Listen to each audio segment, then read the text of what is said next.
ብድርና ቁጠባ እንዴት ነው ያየው? እንዳባቴ ነው። ለቤኒሻንጉል ጉሙዝ ክልል የብድርና የቁጠባ ተቋም ያስፈልገናል። እግዚአብሔር ለዚህ ህዝብ ያዘጋጀው ተቋም ነው ብዬ ነው ማስበው። እንቆጥብ እንበደር ነው የምለው። ክልሉ መንግስት ከፍተኛ ድርሻ መጫወታል።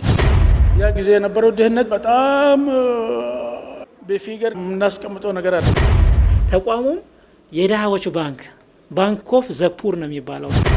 ይሄ ተቋም ለአርሶ አደሩ ፍቱን መድኃኒት ነው። ቦቴ ያስመጣል ነው።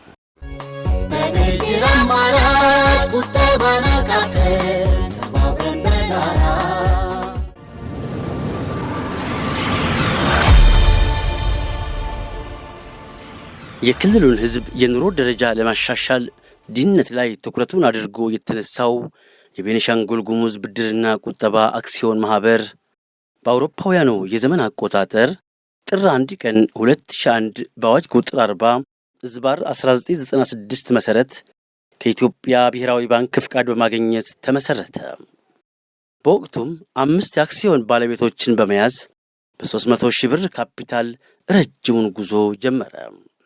የገናና ታሪክ ባለቤት የሆነ ህዝብ ከድህነት አረንቋ በቀላሉ መውጣት ባለመቻሉ የተለያዩ ባለአክሲዮኖች ጥሪታቸውን አሰባስበው ድህነትን ድል ለመምታት ከባዱን ፈተና ተጋፍተዋል።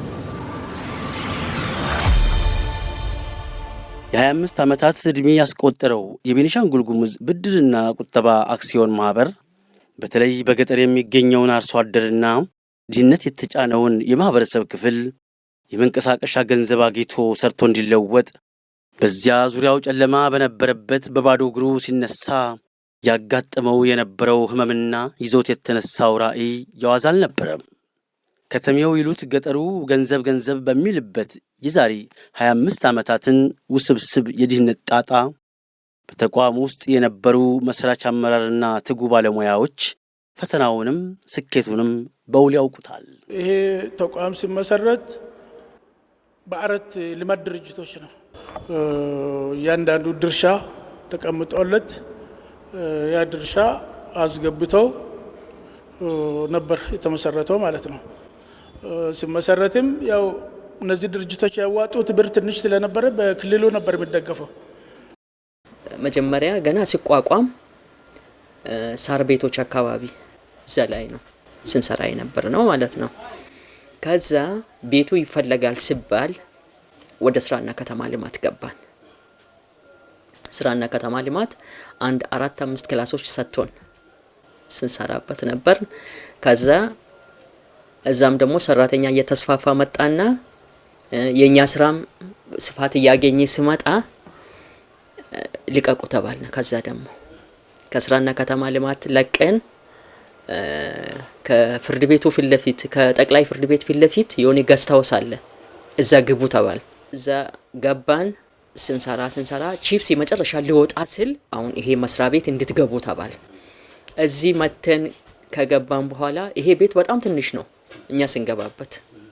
በተቋሙ ውስጥ ዘላቂ ቅርስ የሆኑ መስራች ሰራተኞች የዛሬ 25 ዓመታት ከደንበኞች ጋር ስለነበረው ግንኙነትና የተቋሙ የዳደ ዘመን ዳሩ በፈተና የተከበበ መሃሉ በተስፋ የጎመራ ነበር ይላሉ። ተግዳሮቱ በጣም ከፍተኛ ነው። በዝናብ ተመተ፣ ባዋራ ብዙ ነገር ተሰቃይተ ነው በቃ ሲሰራ የነበረው። እዛ ሜዳ ላይ ነው በቃ ስንሰጥ ነበር። ዛፉ ስር በየቤቱ በየቀበሌው ስር በቃ እንትን ይያል ሲሰጥ ነበር። 500 ብር ነበር ብድር በሚሰጥበት ሰዓት ማለት ነው። ካፒታል ከፍ እያለ ሲመጣ 700 ብር ገባ። እንዲህ እያለ ነው ከፍ እያለ ይመጣ።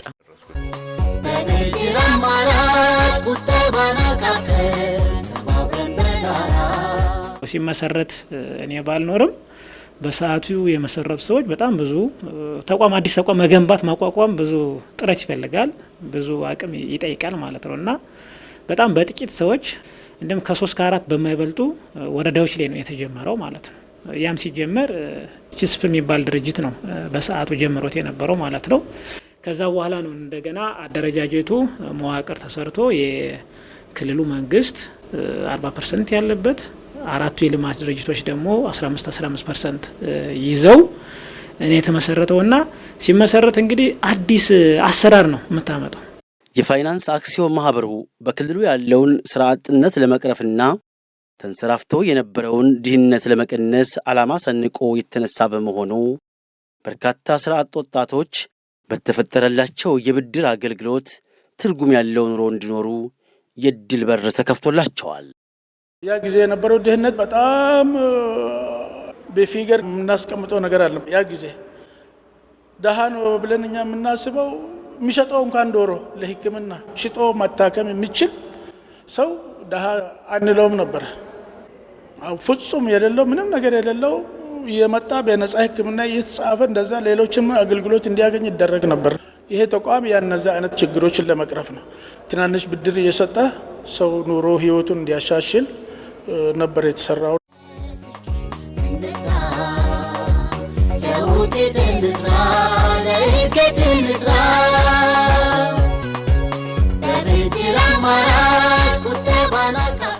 እንግዲህ ይሄ ተቋም እንደሚታወቀው የተመሰረተው በ1994 ዓመተ ምህረት ነው።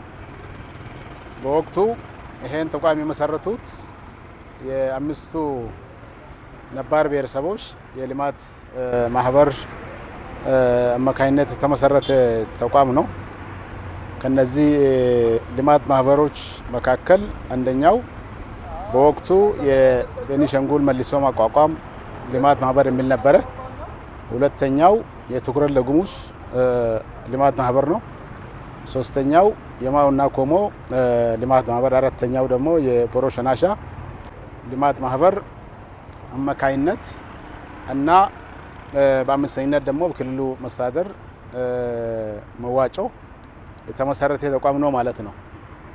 እንግዲህ ያ ተቋም በ1994 ሲመሰረት ትልቁ ዓላማው ደሃው ማህበረሰብ በተለይ ደግሞ አርሶ አደሩ ለባንክ ለመደበኛው ባንክ ተደራሽ መሆን የማይችለውን አርሶ አደር ቀላል ብድር የሚያገኝበት አግባብ ለመፍጠር ተብሎ በዛ ዓላማ ተመስርቶ ስራው የጀመረ ተቋም ነው ማለት ነው። ሲቋቋም የራሳው መሰረታዊ የሆኑ ዓላማዎች አሉ። ያቋቁሙትም ሁለት አካላት ናቸው። የመንግስትም አለበት፣ ከዛ አራቱ ልማት ማህበራት አሉና ከነዚህ ጋር አንድ ላይ ሆኖ ነው ያቋቋሙት። ስለዚህ ሲያቋቁሙ ዓላማ አድርገው ያቋቋሙበት ዋና ምክንያት የማህበረሰቡ የኢኮኖሚ ችግር አለ፣ የግብዓት አቅርቦት ችግር አለ፣ በኢኮኖሚ ራሱን መምራቱ ምኑ ጋር ችግሮች ስለነበሩ ቢያንስ የተወሰነ ይሄ ማህበረሰብ ሊያግዝ የሚችል በኢኮኖሚ ሊያግዝ የሚችል ተቋም መኖር አለበት። የክልሉ መንግስትም ማህበራትም የጋራ እምነት ይዞ ነው ያቋቋሙት። ያነ በዛው መሰረት ከብድር አቅርቦት ጋር ብዙ ስራዎችን ሰርቶ ማህበረሰቡ ህይወቱን እንዲቀይር ከማድረግ አንጻር ሲሰራ ነበረ በተለያዩ ዲሲፕሊኖች። አላማው ሲነሳ ጽንሰ ሀሳቡ ትርፍ አተርፍበታለሁ ብላ አይደለም የገነባው ያን ተቋም። ግን ብዙ ያሉ እነዛን ብዙ ድሃዎችን ብዙ ባለሀብቶች ማድረግ መቻል አለብን። ተቋሙም የድሃዎች ባንክ ኦፍ ዘ ፑር ነው የሚባለው። እንደኛ ክልልም ብድርና ቁጠባ በጣም ብዙ ሰዎችን በህይወት ለውጧቸዋል፣ በተጨባጭ የምታያቸው ማለት ነው።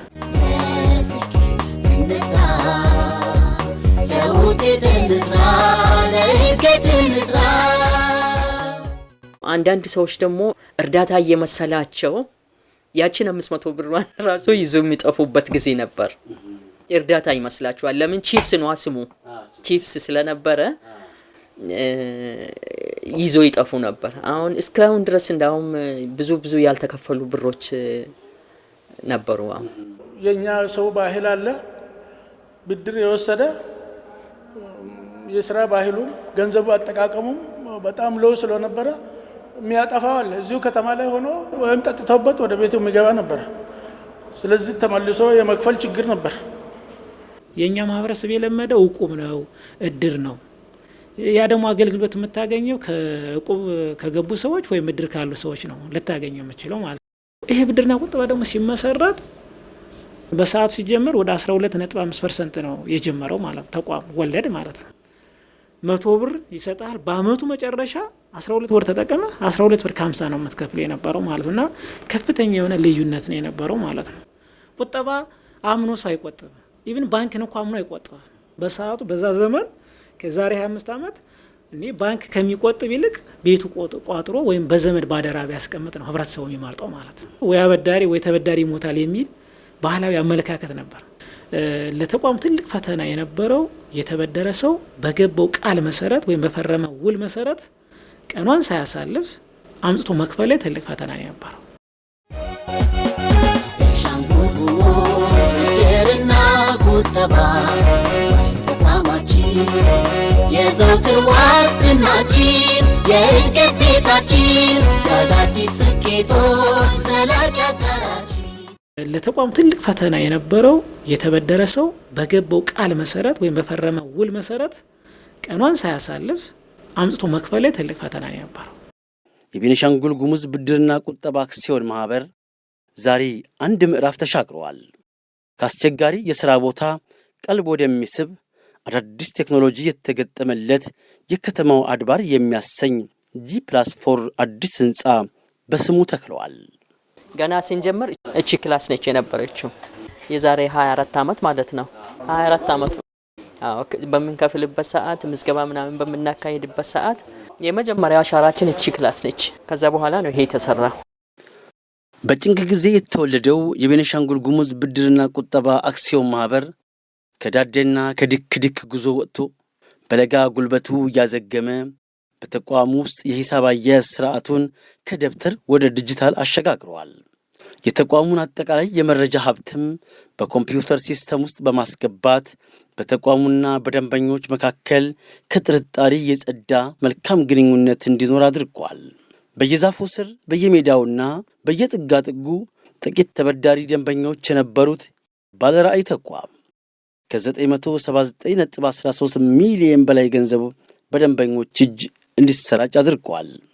ከ1 ቢሊዮን በላይ ገንዘብ ደግሞ ቁጠባ የማሰባሰብ አቅሙን አሳድጓል። ከ568.53 ሚሊዮን በላይ የተጣራ ተቀማጭ ቁጠባም አፍርቷል። ጠቅላላ የሀብት መጠኑም ከ1.33 ቢሊዮን በላይ አድርሶ ይገኛል። አሁን ተቋሙ ከፍተኛ ቁጥር ያላቸው ደንበኞችን እያፈራ ነው የመጣው ማለት ነው። ይብን አሁን ኦልሞስት ወደ 100 ሺህ የሚጠጋ ደንበኞች አሉ፣ ቆጣቢና ተበዳሪዎች። ይህንን ማምጣት ማለት ዝም ብለህ የምታመጣው ቁጥር አይደለም። በጣም ብዙ ጥረትና እንትን ይጠይቃል። ተበድሮ አይመለ ወይም ይቀራል የሚባለው አስተሳሰብ አሁን እየተቀረፈ መጥቷል። በተለይ ከቁጠባ ሞቢላይዜሽን ጋር በጣም ከፍተኛ ቻሌንጅ ነበረ። ፍላጎቶች አሉ፣ ግን ያንን ፍላጎት ለማስተናገድ በጣም ቻሌንጅ ነበረ፣ የቁጠባ ቻሌንጅ። ያንን ግን በጊዜ ሂደት የተወሰነ መልኩ እየተሻሻለ መምጣቱን አስታውሳለሁ። ዛሬ ላይ ተቋሙ በደንበኞች አመለካከት ላይ ትልቅ ለውጥ አስመዝግቧል ማለት ነው። በመጀመሪያ የወሰዱ በ3 ዓመት ነው የወሰዱ፣ ግን 2 ዓመት ሳይሞላ በ9ኛ ወር ላይ ነው ሁሉም የተመለሰ። ስለዛ ነው 2ኛ ሱር በደሎ እየሰጠኝ ማለት ነው። በጊዜው መልሻለሁ ብሩ። አሁን 2ኛ ሱር ቅርብ ጊዜ ልመልስ ነው። 3ኛ ጥያቄ ላቀርብ ነው ለብድርና ቁጠባ። በ25 ዓመታት ጉዞ ከላይ እስከታች የሚገኙ ሰራተኞች በተለይ የቅርንጫፍ ጽህፈት ቤት ኃላፊዎችና የመስመር ሰራተኞች እስከ ታችኛው የማህበረሰብ ክፍል ድረስ በመውረድ ትምህርትና ስልጠና በመስጠትና የተቋሙን ራዕይ እውን በማድረግ ለዛሬው አብረቅራቂ ከፍታ ተጠቃሽ ናቸው። ቀን በብርሃን ዳገት ቁልቁለቱን በማቋረጥ እንዲህ እንደ ዛሬው ቴክኖሎጂው ባልተስፋፋበት ዘመን ምሽቱን ፋኖስ በማብራት የድሃው መዳፍ እንዲወዛ ቆጥረው በመስጠትና የሰጡትን ብድር አስልተው በመቀበል ተቋሙና ታማኝ ሰራተኞቹ የተጣለባቸውን ትልቅ አደራ በውል ተወጥተዋል። አሁን የምንገኘው በባሻ ቡዳ ቀበሌ ነው። ባሻ ቡዳ ቀበሌ ደግሞ ያው እንደሚታወቀው ብድርና ቁጠባ ተቋም ያው በተለያዩ ቀበሌዎች የብድር ተደራሽ ያደርጋል። አሁንም እዚህ አንዳንድ ደንበኞችን ለማየትም መተን ያለ ነው።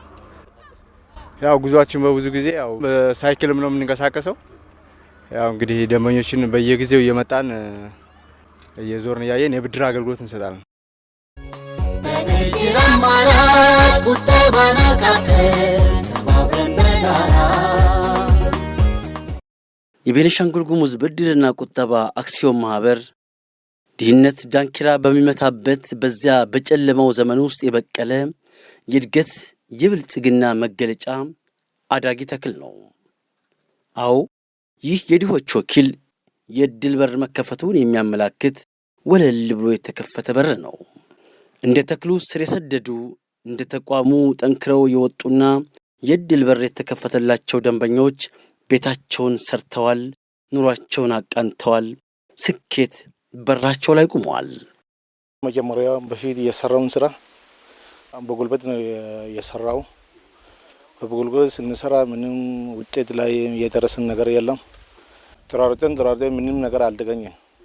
በብድርና ቁጠባ ሳንገባ ማለት ከሳን ብድርና ቁጠባ ገባን። በድሎ እሳ መፍትሄ ተገኘ። ከሳን ብር ተበድረናል። በመጀመሪያ 450 ሺህ ተበድሮ ያለው ከብድርና ቁጠባ እርሻ ሰራበት። እኛ በሁለት ኩንታል የተገኘን ቦታ ብር ከወሰድን በኋላ 60 ኩንታል ተገኘ። በብድርና ቁጠባ አጭም ነው የተገኘ። ግን የኛ በፊት ስንሰራ አንገኝ ነበር። ከሳን ሁለተኛ ሱር ላይ ይሄን ነገር አይቼ በራሴን ማለት ይሄ ብድርና ቁጠባ እንደ አባቴን ነው ያየን አሁን ያለን ማለት አንድ ሰው አበድረኝ ከተባልኩት የፈለጉበት ጊዜ አይሰጡም። እንጂን መንግስት እንዴት ነው ያየን? መንግስት ህብረተሰቡ ይቆማል። ህብረተሰቡ እንዲጠቀም ይፈልጋል። ህብረተሰቡ እንዲሰራ ራሳቸው እንዲለወጥ መንግስት የቆመ ነው አሁን ያለ። ይሄ ብድርና ቁጠባ እንደ አባቴን ነው ያየን አሁን ያለን ማለት ሁለተኛ ሱር ማለት 1 ሚሊዮን ማለት ይሄ ወፍጮ ገሰንበት የድንጋይ ወፍጮ ይሄን ወፍጮ 2 ወር የሞላው ነው። በ800 ሺህ ነው የተገሰን። በ2 ወር ልዩነት ብሩ ተመልሷል። አሁን ነፃ ነው የሚሰራ። ከ2008 እስካሁን 2018 4 ዙር ነው የተበደርነው። የመጀመሪያ ብድራችን ላይ 2008 ቤት በማስያዝ ወፍጮ ለመትከል 1 ዙር 150 ሺህ ብር ከተቋሙ ተበድረናል። ሁለተኛ ዙር ብድራችን ላይ ደግሞ 1 ወፍጮ ተክለን ሁለተኛ የአጥር ግቢያችንን አጥራችንን የገነባ ነው። በሶስተኛ ዙር ቀጥሎ ያለችው መግቢያ ላይ ያለችዋን 2 ክፍልና 3ቱን ሰርቪሶች ነው የሰራ ነው። አሁንም በቅርብ ጊዜ የተበደርነው ብድር አለ። በዛ ልጆቻችንንም እያስተማርን እንደምታዩትም ደግሞ የመኖሪያ ቤትንም አልፎም የድርጅት ቦታዎችንም እየሰራን እንገኛለን ማለት ነው። ዘላቂ ጥሪት የቋጠሩ ተበዳሪና ቆጣቢዎችን በቅርበት የሚያውቁ የቅርብ ሰዎች በዓይናቸው የተመለከቱትን በልባቸው ያሰናሰኑትን ተአምር የሚሉትን ስኬት ይናገራሉ። እና አሁን እዚህ ያለውን ነገር ስናይ ወደ ብድርና ቁጠባ ተቋም ከመምጣቱ በፊት የነበረውና መጥቶ ብድር ጀምሮ ወደ ስራ ከገባ ጊዜ ጀምሮ ደግሞ ያለውን ለውጥ ስናይ የሰማይና የምድር ያህል ርቀት ነው ያለው። ብድርና ቁጠባም ደግሞ የብዙ ሰዎች ህይወት እንዲለወጥ ከህብረተሰቡ ጎን መቆሙ እና ብዙ መስፈርቶችን ሳይጠይቅ በቀላሉ ለሰዎች ብድር በመስጠት ህይወታቸውን ኑሯቸውን እንዲለውጡ የሚያደርግ ተቋም ስለሆነ እንደተባለው እግዚአብሔር ለዚህ ህዝብ ያዘጋጀው ተቋም ነው ብዬ ነው የማስበው። ከጭቃ ቤት በሂደት አሁን ባለበት ሁኔታ ላይ ደርሷል። ግቢውን የምናየው ከዚህ መጋዘኖች አሉ፣ ወፍጮ ቤቱ አለ። ከዚህ በጓዳኝ ደግሞ ይሄ ግቢው ራሱ ተለውጦ በዚህ ደረጃ ላይ ነው ያለውና ይሄ ራዩን ያሳካለትና ግብ እንዲመታ ያደረገው አብሮት ያለው ይሄ ተቋም ሊመሰገን ይገባል የሚል ነገር ነው ሲጠቃለል። በፊት ኑሯቸው ህይወታቸው እንደዚህ አልነበረም። ተለውጦ ልጆቻቸውን አስተምሮ በዚህ ደረጃ ላይ ደረሱ። ወፍጮም አላቸው። እንደዚህ አይነት ቤት ሰርቶ ይሄ ሁሉ ሰርቶ እንትን መለወጣቸው በጣም ደስ የሚል ነገር ነው ማለት ነው። እኔም ከዚሁ በመነሳት ያው የዚህ ተቋም ውለታ የማይረሳ አሻራ እንግዲህ የምታዩት ነው። ይሄ አካባቢ መጀመሪያ 500 ብር ነው ወሰድኩት። በዚያች 500 ብር ያችን የምታዩትን እዚያ ትንሽ 2 ክላስ ሰራው። በዚያው ተጠየቅ ደግሞ 2 ክላስ እዚያው ላይ ቀጠልኩ። መኖሪያ ቤቴን እዚያው ሰራው ማለት ነው። ብድርም ጨመር። ከዚያ በኋላ ደግሞ ብድሩ ተሻሻለ 80 ሺህ ወሰድኩ። ይሄንን እንዳለ አንድ ጊዜ ሰራው። ያው ይሄ ሁላ እንግዲህ በዚያው ምክንያት አስተዋጽኦ ነው በአጠቃላይ ማለት ነው። ሌላም አሁን ቦቲ ምናምን እያስመጣን ነው። አዎ መንገድ ላይ ነው። በዚሁ እንግዲህ መንስኤው ይሄ ነው።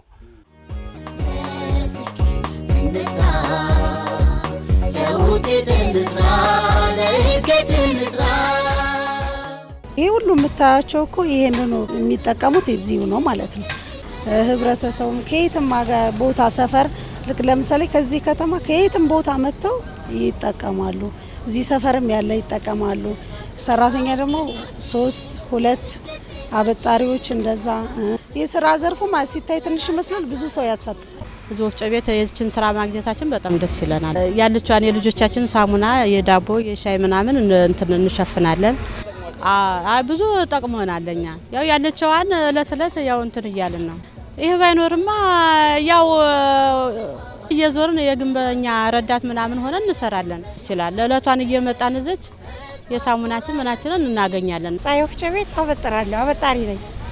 የምንሰራው ስራ ጥሩ ነው። ለኛ ትንሽ ያው የእለት ጎራችንን እንሸፍናለን። ይሄ ባይኖርማ እንዴት እንሆናለን? ያው ቀን ስራ ነው እንጂ የምንሰራ። ይህም የስራ እድል ማለት ነው ለኛ። ይህን ተቋም ልዩ የሚያደርገው አንደኛ በቀላሉ ኢል አካባቢ ማህበረሰብ የፋይናንስ አቅርቦት ማቅረብ ይችላል።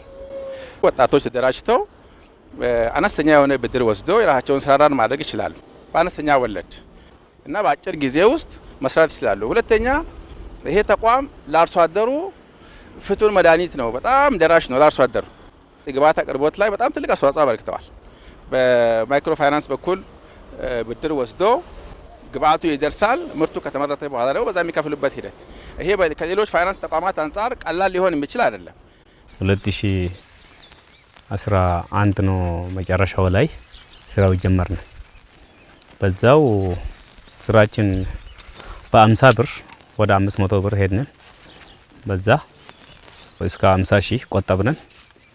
በዛ 2011 ላይ 2012 መጨረሻው ላይ ያው 250 ሺህ በትረን ሰራበት። በዛ ስራችን በጥሩ ሁኔታ ይሰራን ይገኛል። በዛም በፊት እንደገና 2014 መጨረሻ ብር መልሰን 400 ሺህ እንደወሰድን ማክሮ ፋይናንስ ላይ ነው በበተርነ።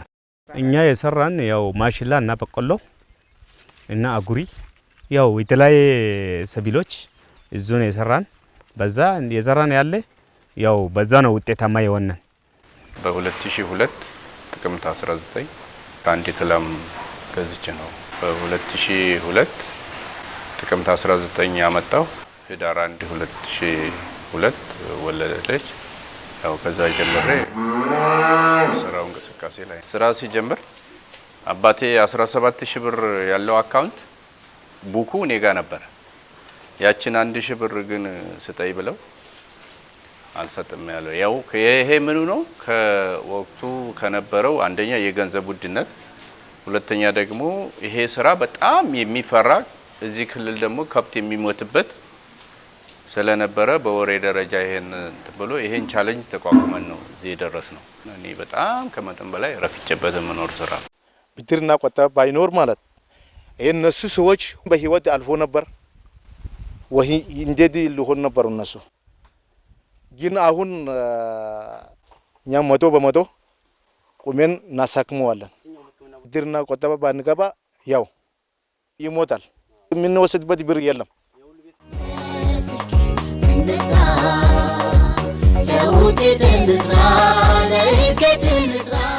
ብድርና ቁጠባ ለኔ ጠቅመውኛል።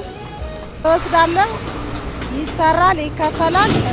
ንብረቱ ደግሞ ቋሚ ስለሆነ ንብረት ላይ ስለሚውለው ለኔ ጥቅም አለው። በፊት ያው ብድር እፈራለሁኝ። በቃ የተበደረ ሰው እንደሚከስር የሰማ ነው። ተበድሬ የሰራሁኝ ገና አመት ቢሆነኝ ነው ከተበደርኩም ብያለሁኝ። ዳይነም የመነጠኩበት አጋጣሚ ላይ ነኝ።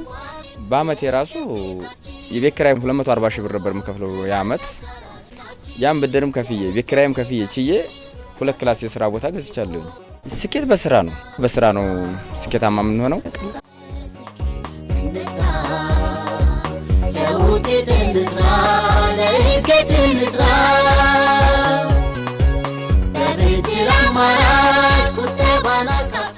መጀመሪያ ላይ አንድ ነበረኝ፣ አንድ ወፍጮ ነው። አንድ ወፍጮ የሚፈጨው ደግሞ አንድ ነገር ነው፣ እህል ብቻ ነው። አሁን ግን ሽሮ ይሰራል፣ እህል ይሰራል። የእህል ሁለት አለ። የሽሮ ራሱን ይቻላል፣ በርበሬ ራሱን ይቻላል፣ የጠላ ራሱን ይቻላል። ሁሉም አለ ማለት ነው። እስካሁን እንግዲህ ከ15,000 ተነስተን እስከ 400,000 ብር 450 ድረስ ወስደናል። ብድርና ቁጠባ በጣም ባለውለታዬ ለዚህ ያደረሰኝ የላበቴን እንድበላ ያደረገኝ ብድርና ቁጠባ ነው። ባለውለታዬ ነው። 1 ሚሊዮን ወስደናል። እንደወሰድን ትራክተር ቀጥ ገዛን። መንግስት ነገ ራሱ ብር አልከፈላችሁ ካለ ያው ትራክተር ከፈለገ ይወሰዳ። ለምን የራሱ ድርሻ ይዛ አለ። አላማችን ኤፊሳር ለመጪ አመት አስበናል። መጀመሪያ ለራሴ ብድርና ቁጠባ አመሰግናለሁ። ኢትል ሲያገኝ ከብድርና ቁጠባ ሌላ ሰዎች ደግሞ ኢትል ዘገኘ ከእኔ ጋር ማለት ሲሚሰራ አንድ 8 ሰው ነው ያለ። ለአንድ ሰው 2000 ብር ነው የሚከፍለው በየቀኑ ማለት አዎ። በየወሩ ደግሞ አንድ ሰው 60,000 ነው የሚደርስለት ማለት። ሁለት ሰው ቆርቆሮ እየሰሩ ነው። አቅም ያልነበራችሁ ማለት በብድርና ቁጠባ ከእኔ ደግሞ እድል ዘገኘ። ለራሳችሁ የለውጥ ነው። ቆርቆሮ እየሰሩ ነው። ሌላ ደግሞ 2 ልጆች ሞተር ሊገዛል ያሰቡ ነው። ያው ሲምበሎ ጌም ነገር ምናምን ሲጫወት ነበርኩ። አሁን በጣም ስራ ተፈጠረልና ደግሞ ያፈራው ነገር አለ። በ2 ወር ውስጥ ማለት ነው ቤት እየሰራው ነው ያለ። ብድርና ቁጠባ ላይ እኔ ደግሞ እዛ አባል መሆን ይፈልጋለሁ። እኔ በሱ ባየው ጥቅም ስራ ላይ ማለት ነው እኔ አባል መሆን ይፈልጋለሁ። በጣም አርጄ አመሰግናለሁ። ወጣት ሀሊፋ ኢድሪስን በሚመለከት ወጣቱ በጣም ጎበዝ ታታሪ ልጅ ነው። ሞተር ሳይክልን ከኋላው ማረሻ አድርጎ እንደ ፈረስ ያርስበት ነበር። በጣም ገርሞኛል። ራዕይ ያለው ልጅ ነው። ስለዚህ እኛ ደግሞ እንደግፋለን። ብድርና ቁጠባ ማግኘት አለበት በሚል አድርገናል። መጀመሪያ ጊዜ ያበደረው ብድር ግድድር ስናደርግለት ነበር። ከላይ ከመቶ ባለሙያዎች ጋራ እንዲህ አቅጣጫ እየሰጠን ልጁ እየሰራ እንደገና ደግሞ መልሷል። ብድሩን ተመልሷል። ሲመለስ ደግሞ ሁለተኛ ላይ ድጋፍ ይደረግልን ስል ደግሞ አምነናል። እኛ በቃ ይደረግለት በጣም ታታሪ ጎበዝ ልጅ ስለሆነ ይደረግለት። የመጀመሪያው 450,000 አበድሮ አሁን ተመላሽ ሆኗል። አሁን ደግሞ ሁለተኛ ደረጃ ላይ ደርሰው ይሄ ወፍጮ ገዝቷል።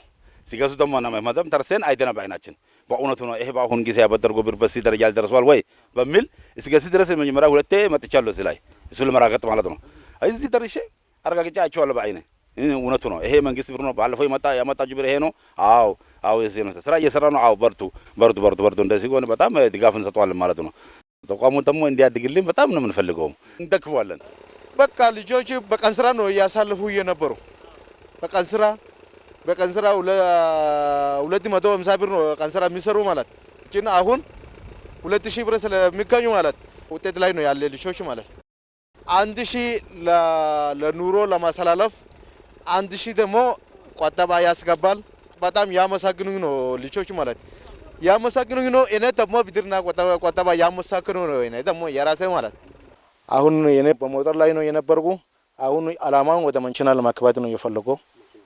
እንኳን አጭምን ገለለኝ ያው አባቴ ይሳ ስላለ ብድርና ቁጠባ ስላለ ያለው ቢሮ ለብድርና ቁጠባ ይሰጣዋለሁ። መንችና ይገሰኛል። ተቋሙ በቃ ያው ለችግሬ ደራሽ ሆኗል። እንግዲህ ስንቆጥብም ለራሳችን ነው፣ ለነሱም ደግሞ ለተቋሙም ደግሞ ስንቆጥብም ነው ለኛ ሊያበድሩን የሚችሉት። ቆጥቤም ነው እንደገና ብድርን ልጠይቅ የፈለኩት። እንቆጥብ እንበደር ነው እኔ የምለው።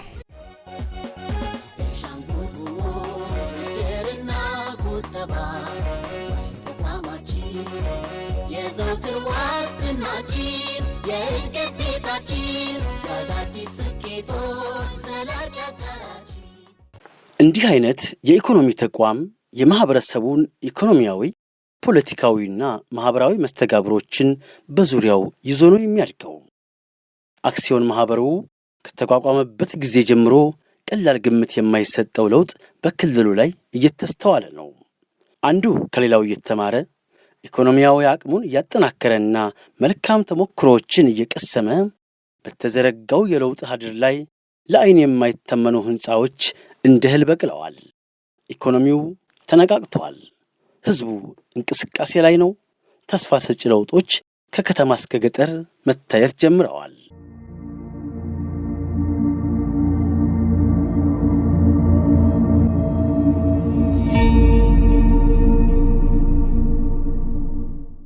ተቋም በትውልድ ቅብብሎሽ ይገነባል። አክሲዮን ማህበሩም መሰረቱን ያስቀመጡ መሪዎችና ሰራተኞች እዚህ ደረጃ አድርሰውታል።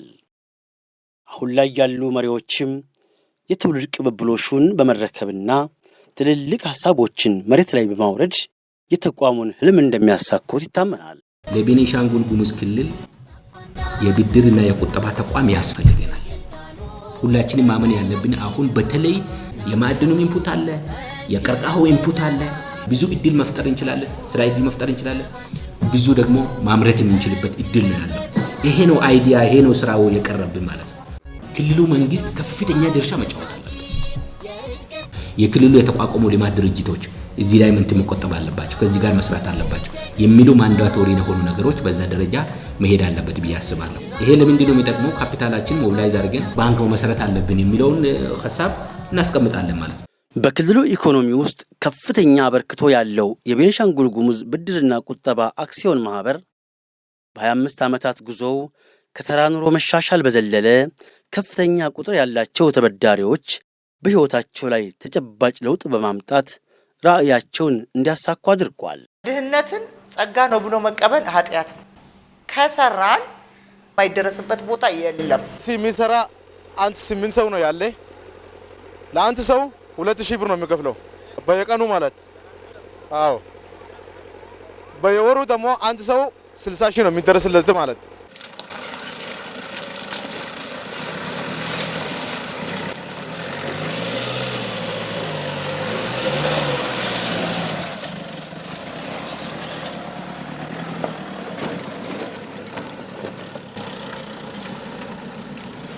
የተቋሙ ዋና መስሪያ ቤት አዲሱ ህንፃ ተቆጥሮ የማያልቅ ጠቀሜታ ያለው ከመሆኑም ባሻገር እንደ ሽንኩርት ቆዳ ውበቷን ከጊዜ ወደ ጊዜ እየገለጠች ለመጣችው ለአሶሳ ከተማ ከገነባችው ላይ ተጨማሪ ግርማ ሞገስ ደርቦላታል።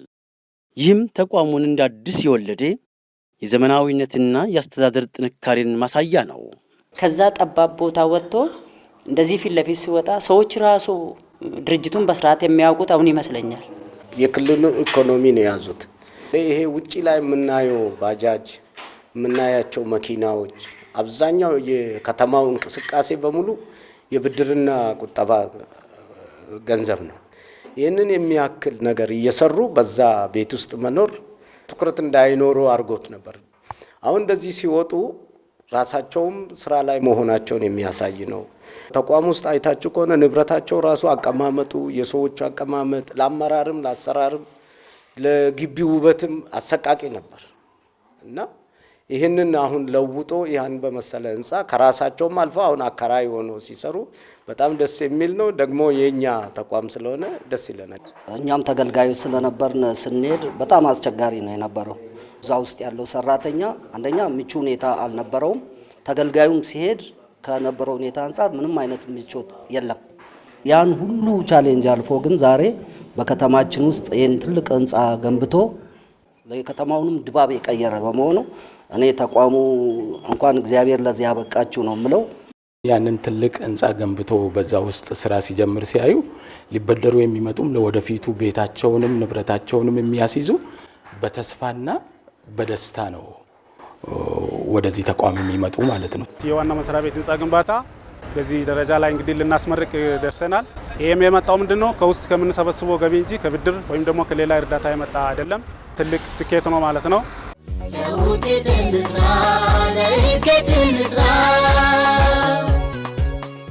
ተቋሙ ከታች ከባዶ እግሩ ተነስቶ እዚህ ደረጃ ደርሷል። አሁን ያለንበት ቦታ እንግዲህ አዲሱ ህንጻቸው ነውና ስለ ህንጻው እስኪ ትንሽ ነገር ይበሉ። ተቋሙ ኦልሞስት ለ25 ዓመት በኪራይ ቤት ነው የቆየው። ይሄ ደግሞ ኪራይ ቤት ስትኖር ምቹ ባልሆነ ቦታ ነው አገልግሎት የሚሰጠው። በተለይ ደንበኞችን በዚህ አጋጣሚ ይቅርታ እንጠይቃለን። ጉራንጉር ቤት ነው መጥተው አገልግሎት እያገኙ ያሉት። እንደ ፋይናንስ ተቋማት ግን አገልግሎት መስጠት ያለበት ሴንተር ቦታ ለደንበኛው ምቹ የሆነ ቦታ ላይ ነው አገልግሎት መስጠት የነበረበት እና ለተቋሙ አንደኛ የመጀመሪያ ነው፣ ታሪካዊ ነው ብለን እናስባለን። የተቋሙን እይታ ከዚህ በፊት ከነበሩ አሁን ከፍ ያደርገዋል ብለን እናስባለን።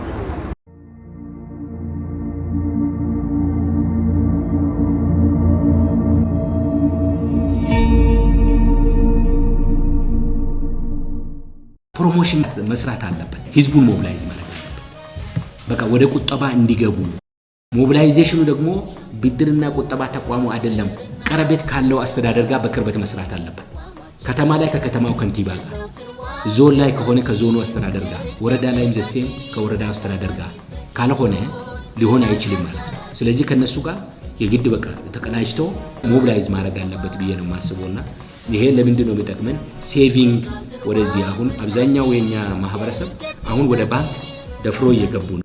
ወደዚህ ማይክሮ ፋይናንስ እንዲመጡና የራሳችን ኢኮኖሚ መገንባት የምንችልበት ሂደት መሄድ አለበት የሚል ሀሳብ ነው ያለ።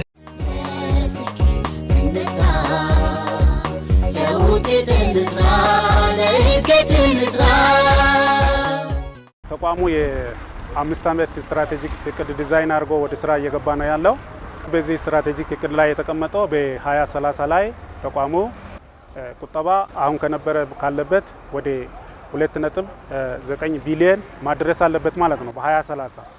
የተበዳሪ ደንበኞችን ብዛት ወደ 99,000 ማሳደግ አለበት። ውጭ ያለውን የብድር መጠን ደግሞ ወደ 3 ቢሊዮን እናሳድጋለን ብለን ስትራቴጂክ ላይ አስቀምጠናል ማለት ነው። እነዚህንስ እንዴት እናስፈጽማለን የሚለው የማስፈጸሚያ ስልቶችንም አስቀምጠናል። አንደኛው ተቋሙን በሚገባ ማስተዋወቅ ነው። ማስተዋወቅ ያስፈልጋል።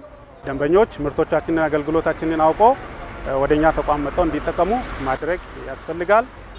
ሌላው ትልቁ ነገር ቴክኖሎጂ ላይ ትኩረት አድርገን መስራት አለብን ማለት ነው። ዘመናዊ ቴክኖሎጂን ዲጂታል ፋይናንስ ሲስተም ስርዓት ከመተግበር አንጻር በደንብ እንሰራለን። እንግዲህ አሁን ያለፈውን 25 ዓመት ተጉዞ እዚህ ደርሷል። እዚህ ህንፃ ላይ ደርሷል። የነበረበት በየክራይ ቤቱ ነው ሲዞር የነበረው። በየወረዳው አሁን ክራይ ቤት ነው ያለው።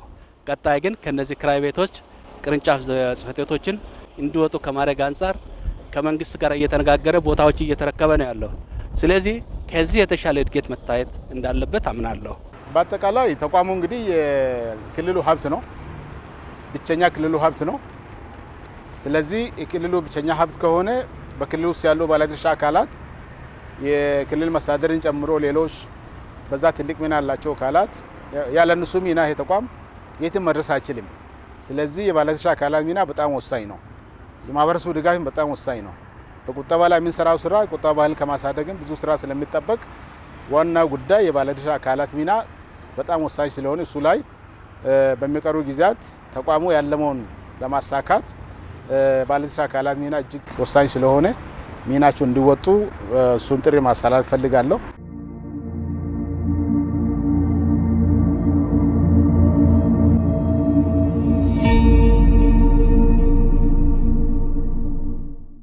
የቤኒሻንጉል ጉሙዝ ብድርና ቁጠባ አክሲዮን ማህበር እንደ ተቋም ተፈትኖ እንደ ተቋም ሰርክ ከሚገጥሙት ተግዳሮቶች ተምሮ ራሱን እየፈተሸና ተቋማዊ አሰራሩን እየከለሰ ዛሬ ከደረሰበት ከፍተኛ የእድገት ደረጃ ላይ ደርሷል። በእርግጥም ስኬቱን በወለድ ትርፍና በደንበኞች ቁጥር ብቻ እየለካ የሚሄድ ተቋም ሳይሆን ሰርተው መለወጥ የሚችሉ ህልመኛ ወጣቶችንና ድሃውን የማህበረሰብ ክፍል ከድህነት አሮንቃ መውጣት የሚያስችላቸውን አሰራር ዘርግቶ በማህበረሰቡ ውስጥ አምራች ዜጋ እንዲበቅል የራሱን ተቋማዊ ሚናም እየተጫወተ መጥቷል።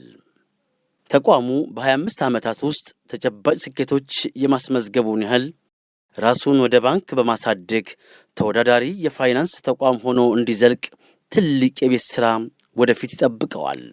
በመጨረሻም ማህበረሰቡና አክሲዮን ማህበሩ አብረው እንዲያድጉና የተቋሙ ራዕይ ግቡን እንዲመታ በተለይ ማህበረሰቡ በቀን ተቀን እንቅስቃሴው የሚያገኘውን አንጡራ ሀብት ሰብስቦ በአክሲዮን ማህበሩ በመቆጠብ ተቋሙን ሊያሳድግ ይገባዋል።